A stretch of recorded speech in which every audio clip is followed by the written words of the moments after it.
അധ്യായം 43 പഴയാറ നഗരം. അരസിലാറിന്റെ തെക്കേക്കരയിൽ നിന്ന് നോക്കുമ്പോൾ ആ നഗരം തമിഴകം എന്ന മാതാവിന്റെ തിരുനെറ്റിയിൽ ചാർത്തിയ പലതരം കല്ലുകൾ വെച്ച ആഭരണം പോലെ തോന്നിച്ചു. പച്ചമരതകങ്ങളും ചുവന്ന രത്നങ്ങളും നീല ഇന്ദ്രനീല കല്ലുകളുമെല്ലാം പുഞ്ചവയലുകളും ചുവന്ന പൂക്കൾ പൂക്കുന്ന മരങ്ങളും നീല ജലാശയങ്ങളുമായിരുന്നു. മണിമാളികകളും ക്ഷേത്രഗോപുരങ്ങളും ആ നഗരിക്ക് പ്രൗഢഗംഭീര ഭംഗി നൽകിയിരുന്നു. ചോള സൈന്യത്തിന്റെ 4 പടവീടുകൾ അവിടെയായിരുന്നു. ആര്യപടവീട്, പുതുപടവീട്, മണപ്പടവീട്, പമ്പൈ പടവീട് എന്നിവയായിരുന്നു അവ. വടതളി, കീഴ്ത്തളി, മേൽത്തളി, തെൻതളി എന്ന പേരിൽ 4 ദിക്കും 4 ശിവക്ഷേത്രങ്ങളുമുണ്ട്. ഒരു വലിയ നഗരത്തിനുള്ളിൽ ഒരുപാട് ചെറിയ ഊരുകളുണ്ടായിരുന്നു. നന്ദിപുരം, വിണ്ണക്കരം, തിരുച്ചത്തിമുറ്റം, പട്ടീശ്വരം, ഹരിശ്ചന്ദ്രപുരം എന്നിങ്ങനെയായിരുന്നു ആ പ്രധാനപ്പെട്ട ഊരുകൾ. അവിടെയൊക്കെ വലിയ ക്ഷേത്രങ്ങൾ ഉണ്ടായിരുന്നു. വിജയാലയ ചോളന്റെ കാലത്തിനു മുമ്പ് അവിടെ ഒരു ചോളമാളിക മാത്രമേ ഉണ്ടായിരുന്നുള്ളൂ. സുന്ദര ചോള ചക്രവർത്തിയുടെ കാലമായപ്പോഴേക്കും രാജകുമാരൻ, രാജകുമാരി, മഹാറാണി തുടങ്ങിയവർക്ക് പഴയ മാളികയുടെ അടുത്ത് കുറെ പുതിയ മാളികകൾ നിർമ്മിക്കപ്പെട്ടിരുന്നു. ചേക്കീഴാർ എന്ന മഹാന്റെ കൃതികളിലും പഴയാറ നഗരത്തെ വർണ്ണിച്ചിട്ടുണ്ട്. ചക്രവർത്തി അസുഖം ബാധിച്ച് തഞ്ചാവൂരിൽ പോയ ശേഷം നഗരത്തിന്റെ മാറ്റ് അല്പം കുറഞ്ഞു. രാജകാര്യങ്ങൾ നടത്തിവരുന്ന മന്ത്രിമാർ, ഉദ്യോഗസ്ഥർ, കണക്കന്മാർ എല്ലാവരും തന്നെ കുടുംബത്തോടെ തഞ്ചാവൂരിലേക്ക് പോയി. വേളക്കാരപ്പട തഞ്ചാവൂരിലേക്ക് പോയി. ലങ്കയും തോണ്ടനാട്ടിലും യുദ്ധം തുടങ്ങിയപ്പോൾ പടവീടുകളിലെ പടയാളികളെല്ലാം നഗരം വിട്ട് പടക്കളത്തിലേക്ക് പോയി. പടവീടുകളിൽ അവരുടെ കുടുംബാംഗങ്ങൾ മാത്രമായി. അതൊക്കെയാണെങ്കിലും നഗരത്തിൽ തിരക്ക് അത്ര ഗണ്യമായി കുറഞ്ഞിരുന്നില്ല. ക്ഷേത്രങ്ങളിലും കടവീതികളിലുമെല്ലാം അടുത്തുള്ള ഗ്രാമങ്ങളിലെ ജനങ്ങൾ കൂട്ടമായി വന്നിരുന്നു. കലാകാരന്മാരുടെ തിരക്കും ഒട്ടും കുറവല്ലായിരുന്നു. അന്നേ ദിവസം എന്തൊക്കെയോ ഒരു ഉത്സവം നടക്കുകയാണ്. വീതിയിൽ എല്ലാം നല്ല തിരക്കുണ്ട്. എല്ലായിടത്തും ജനങ്ങൾ കൂട്ടം കൂടി നിൽക്കുന്നു. അവിടെയൊക്കെ പല വേഷങ്ങളിട്ട് ചിലർ പാടുകയും ആടുകയും ചെയ്തിരുന്നു. കൃഷ്ണൻ, ബ്രഹ്മാവ്, ഇന്ദ്രൻ, ഗോപകുമാരന്മാർ, കംസൻ എന്നിങ്ങനെ പലരുടെയും വേഷമിട്ടുകൊണ്ട് കലാകാരന്മാർ കലാപരിപാടികൾ നടത്തുന്നുണ്ടായിരുന്നു. നന്ദിപുരം പെരുമാൾ ക്ഷേത്രത്തിനു മുമ്പ് അന്ന് വലിയ ജനത്തിരക്കാണ്. അന്ന് അഷ്ടമി രോഹിണി, ശ്രീകൃഷ്ണന്റെ പിറന്നാൾ ദിനമാണ്. ഒരു ചെറിയ കൂട്ടത്തിന് നടുവിൽ ഒരാൾ അതിമധുരമായി പാടുന്നുണ്ടായിരുന്നു. ആളുകളുടെ ശബ്ദം നമുക്ക് സുപരിചിതമാണ്. തിരുമല എന്നറിയപ്പെടുന്ന നമ്മുടെ ആഴ്വാർക്കടിയാൻ നമ്പി തന്നെയായിരുന്നു അത്. പെട്ടെന്ന് ആളുകൾ വഴിമാറി വീതിയുടെ അരികിലേക്ക് മാറി നിന്നു. രഥങ്ങളിലും പല്ലക്കുകളിലുമായി രാജകുടുംബത്തിലെ സ്ത്രീകൾ ക്ഷേത്ര ദർശനത്തിനായി വന്നതാണ്. ആദ്യമിറങ്ങിയത് വലിയ തമ്പുരാട്ടി എന്ന് ജനങ്ങൾ സ്നേഹപൂർവ്വം വിളിച്ചിരുന്ന കണ്ഠരാദിത്യ ചോളരുടെ പത്നി ചെമ്പിയൻ മഹാദേവിയായിരുന്നു. ഒരു ദിവ്യമായ തേജസ് അവരുടെ മുഖത്ത് പ്രകാശിച്ചിരുന്നു. പിന്നീട് വന്നത് അരിഞ്ചയ ചോളന്റെ പത്നിയും സുന്ദര ചോള ചക്രവർത്തിയുടെ മാതാവുമായ കല്യാണി ദേവിയായിരുന്നു. ചെറുപ്പകാലത്ത് സൗന്ദര്യത്തിന് പേരുകേട്ടിരുന്ന അവർ ഈ വാർദ്ധക്യകാലത്തും സുന്ദരി തന്നെയാണ്.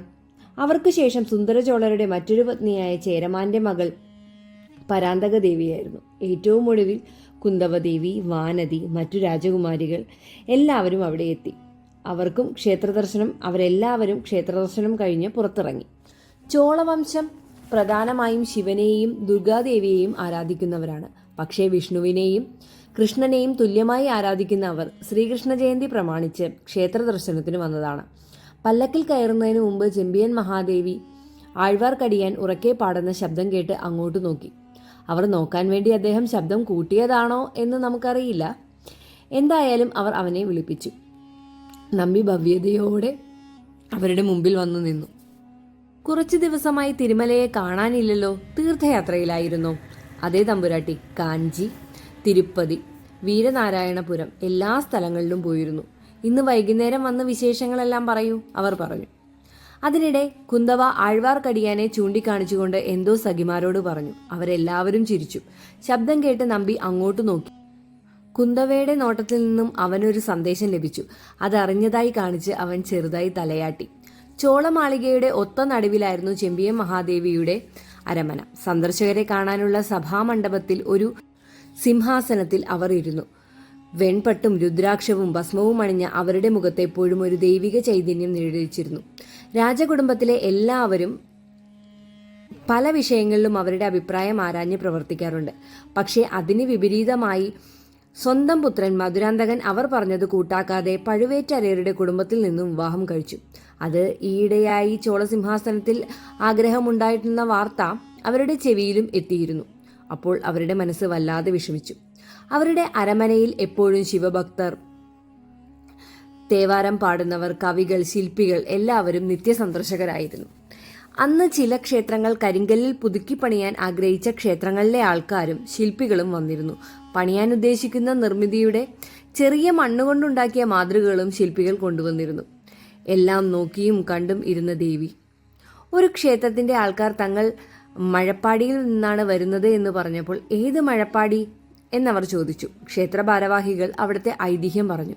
സുപ്രസിദ്ധനായ സുന്ദരമൂർത്തി നായനാർ ക്ഷേത്ര സന്ദർശനത്തിന് നടത്തി വരുമ്പോൾ ചോളനാട്ടിലെത്തി. ഒരു പുഴ കടന്ന് അക്കരെ പോകാൻ തയ്യാറായപ്പോൾ സുന്ദരം, എന്നെ നീ മറന്നോ എന്ന ദിവ്യ ശബ്ദം അവിടെ ചെവിയിൽ കേട്ടു.